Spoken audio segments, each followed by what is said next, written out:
Assalamualaikum warahmatullahi wabarakatuh. Halo Sobat Cuan, apa kabar? Semoga sehat selalu dan banyak rezeki. Jumpa lagi ya dengan saya Laras Lesdiantoro di edisi tanggal 1 April tahun 2026.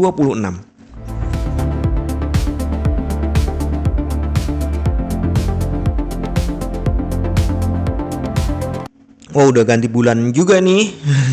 Dan kemarin harga emas naik melewati resisten. Jadi prediksi saya agak hampir mendekati invalid. Maksudnya gini, kemarin saya prediksi masih akan lanjut bearish, tapi dengan terjadinya kenaikan kemarin di mana dia melewati ini supply di sini dan bahkan close di atasnya walaupun nih masih di bawah 700 gitu. Saya mulai melihat tanda-tanda bahwa prediksi bearish saya sudah mendekati invalid. Jadi kemungkinan market balik naik lagi. Hanya saja ini boleh dibilang masih zona perang. Artinya apakah dia bisa melewati ini? Yang ini ya. Ada fair value gap di sini. Jika dia berhasil tutup, maka peluangnya dia akan ngejar di sini. Dan jika itu terjadi, kejaran berikutnya all time high. Nah, kita lihat dulu. Sebelumnya ini saya hapus dulu karena sudah geser ya. Zona supply demandnya sudah geser. Dan nih kita buat retrace dari paling atas ke bawah. Harga sekarang nih sudah mendekati 50%. Jika ini ditembus, maka golden rasionya di sini di 4.912, sekian, berarti langsung ngejar aja 5.000 kali ya. Dan jika itu terjadi, maka prediksi saya bahwa akan ke angka 3.000-an lagi ini lupakan dulu. Kemungkinan adalah batal atau terjadi invalidasi. Secara fundamental nih, nanti malam nih ada beberapa pengumuman penting nih. Jam 19.15 ada ADP non-farm employment change. Diperkirakan turun dari 63.000 menjadi 41.000. Itu buruk untuk ekonomi, biasanya baik untuk emas. Kemudian core retail sales month on month diperkirakan naik dari 0,0%, nggak ada pertumbuhan sebelumnya, menjadi 0,3%. Kemudian retail sales month on month diperkirakan naik dari minus 0,2% menjadi 0,5%. Yang retail sales jam 19.30 ya, selisih sedikit aja. Kemudian jam 21 ada ISM Manufacturing PMI, diperkirakan turun tipis dari 52,4 menjadi 52,3. Cara keseluruhan nih ngelihatnya jangan hanya membandingkan yang sebelumnya dengan perkiraan ya, tapi yang nanti ya atau aktualnya muncul itu gedean mana dengan forecast. Kalau ternyata ini sifatnya sama nih semua. Kalau forecastnya lebih baik daripada kenyataannya, atau kenyataannya jadi lebih buruk dari perkiraan gitu ya, gampangnya gitu aja, maka itu buruk untuk ekonomi, baik untuk emas. Sebaliknya kalau aktualnya lebih baik dari perkiraan, itu baik untuk ekonomi, biasanya buruk untuk emas. Nah, hari ini nih ya market emang nggak seberapa normal. Ini open di atas open sebelumnya jauh, langsung ngejar high karena kan mepet saja nih antara open dan high sebelumnya. Hanya saja kalau sudah kayak gini jadi market udah deh, terserah dia deh, target udah capek kok. Hanya saja ini belum tarik busur ke bawah gitu. Ini saya hapus dulu biar warnanya nggak terlalu ribet. Nah, jadi hari ini dia tes fair value gap yang ada di sini, mulai di angka 4.736-an sampai di 4.806-an. Ada komanya, maksudnya saya bilang an. Jadi harusnya dia coba ini fair value gap di sini. Kalau lolos dia ke sini. Hanya saja ini memang untuk supply demandnya beda. Saya pikir itu untuk supply itu sudah naik, yaitu di kisaran 4.700 sampai 4.750. Ya di sini ya. Jadi tadi sempat masuk ke zona supply, makanya diturunkan dulu.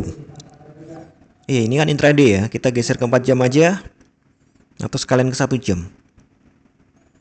Nah ini tadi sempat masuk ke zona supply, kemudian bawa tarik turun. Kemudian selanjutnya nih zona supply yang di atas ini jauh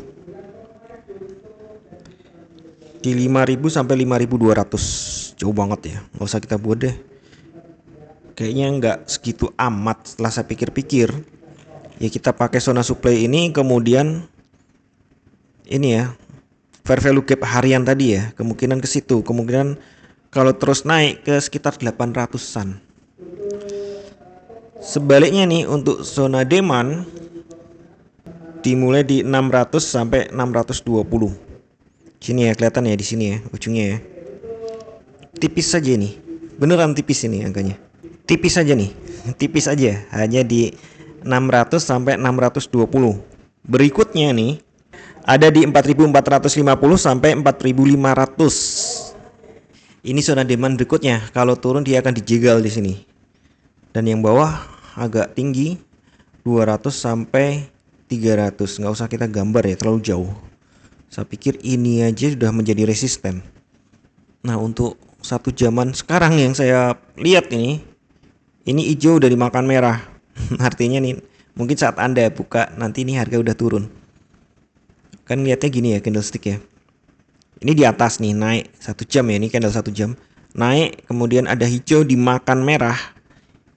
Iya dimakan ya, maksudnya ini lebih kecil daripada candle berikutnya nih. Candle kecil ditutup candle besar. Saya ngomongnya dimakan. Candle kecil dimakan candle besar. Hijau dimakan merah, dia turun. Cenderungannya sepertinya turun ini. Untuk hourly. Tapi kalau kita kecilkan time frame, ya emang waktunya turun kalau 5 menit. Kalau 1 menit sama trennya turun ya untuk 1 menitan. Jadi sepertinya mendukung untuk turun dulu saat saya mengedit video ini nanti. Jadi untuk midterm atau beberapa hari ke depan nih bias sudah menjadi bullish continuation dengan koreksi sehat. Alasannya daily masih uptrend. Ya ini ya, daily masih uptrend. Koreksi sebelumnya, nah ini ini kurang ngejarnya emas ini.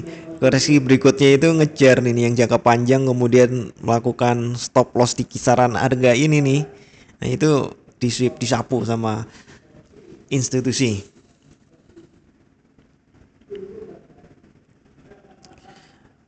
Jadi sebelum ada breakdown struktur besar, target masih ke 4.800 sampai 5.000 nih. Target midterm ya, berapa hari ke depan. Jika kuat bisa retest ke harga high sebelumnya yang saya sampaikan tadi.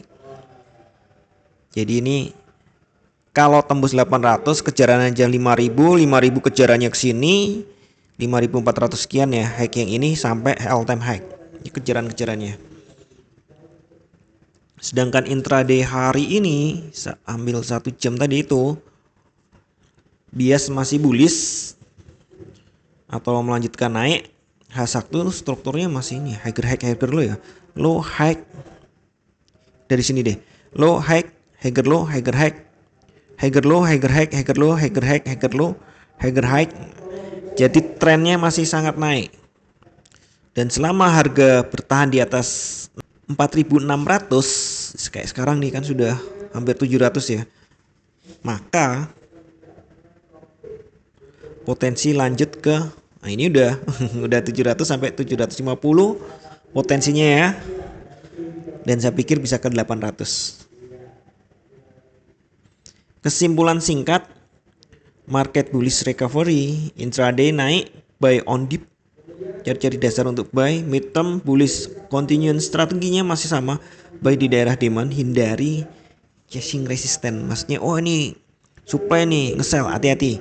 Tapi kalau dari 1 jam sih emang saatnya sell. Nah batasnya di sini, nggak usah ditunggu sellnya. Maksudnya kalau sudah deket-deket zona demand atau lagi udah masuk, udah lepas dulu aja. Karena saya pikir ini zona perang. Zona perang bukan perang di Timur Tengah ya, tapi ini perhatikan ini terjadi break ya, ada sideways kemudian terjadi break. Nah ini kan juga ya, kalau daily ini kan spinning top bawah, cuma merah harusnya hijau, jadi dia nggak terlalu kuat, sideways dulu. Kalau ini warnanya hijau nih, candle yang ini tanggal 23 Maret itu spinning, bentuknya spinning, bentuknya pin bar gini warna hijau, udah buy aja naik. Tapi ini masalahnya merah gitu, jadi akhirnya sideways dulu baru naik. Dan seperti biasa saya ingatkan kembali, tidak ada satupun analisa yang 100% benar.